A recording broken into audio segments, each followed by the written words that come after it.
Okay, we're playing Knight Master. What was it? 2016. Oh, that sounds like a rather impressive name. So French defense, e4, e6, d4. Usually the move is d5, but you will be amazed at how many people find a way not to play d5 as the second move of the French.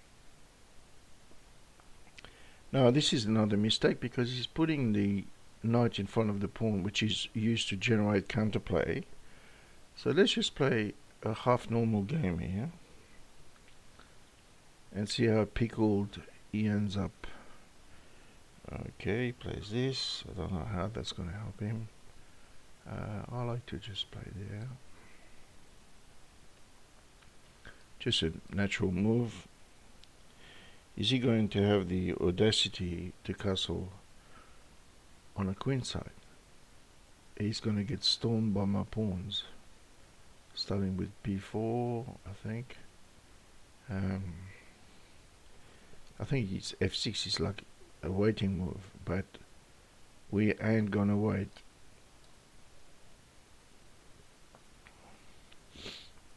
Probably spreading g5, but I mean g5, g4 is doing nothing. Absolutely nothing. Alright, we're cracking him in the center now. Can we? Yes. When his king has not castled, now's the time to just cracking open. One of the tactical justifications is there's a check on h5, which picks up the g5 pawn. I hope you can see it now. Now we can play queen takes, king takes, pawn takes check, and then pick up the thing and play the endgame. Or we can maintain the pressure and just keep the queens on, which stops him from castling, and we're on to this pawn now. There's two schools here. I think it would have been simpler to take, check, king takes, bishop takes, and play just a normal game. Alright, so he's attacked us with the thing. I think I did what I wanted to do before, which she's now threatened the rook and threatened the pawn. However, if queen takes, there's bishop f6 that could prove a rather interesting embarrassment, but now we take here and we're threatening his bishop. So where is he going to go? He can't go out to a6. He's going to have to play bishop back, to which we might be able to answer no, we won't. d6 is not helping us.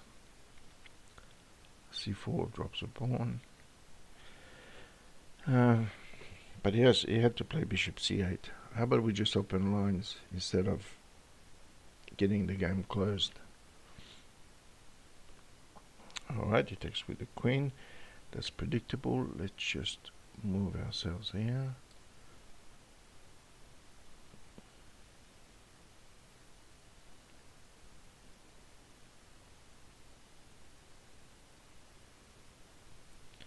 Yes, that was predictable, but unfortunately for him, there's this.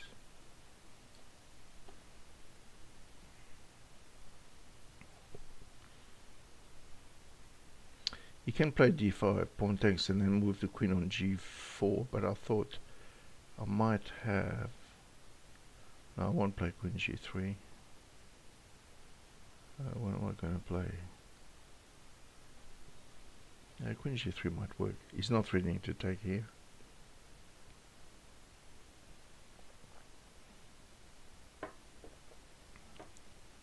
Anyway, there's plenty of time to drink my coffee, which is quite welcome. I think d5 is something you must play for more than one reason. He didn't, so now I'm able to do this, hence removing the threat on the g file. Yes, and now I'm just going to play a simple move. We don't have to do anything here.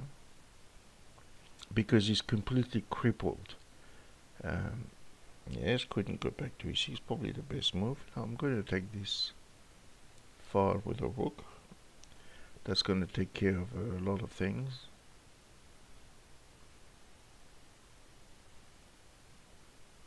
And the queen is just crippling.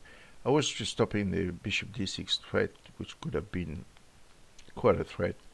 Bishop d6 combined with, well, just threatening to win the queen. When queen c4, queen e5 threatening here. Yeah, it gets messy. He doesn't have to have counterplay in this position. Okay, so that's not too bad. So now the knight goes here and threatens check on d6, or threaten knight d4 and ending up on h5 or f5. Here we do not have to do anything. Now what's going to happen is if he wants to open up the A file, we're going to pick this up, and later we're going to pick that up. You know, once we get rid of this as expected, it goes back. Okay.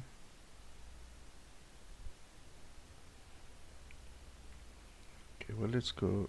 We don't want anything on f3. Let's go in the corner.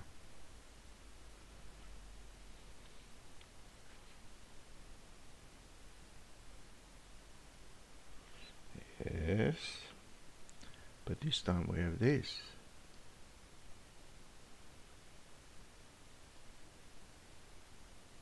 Is that working?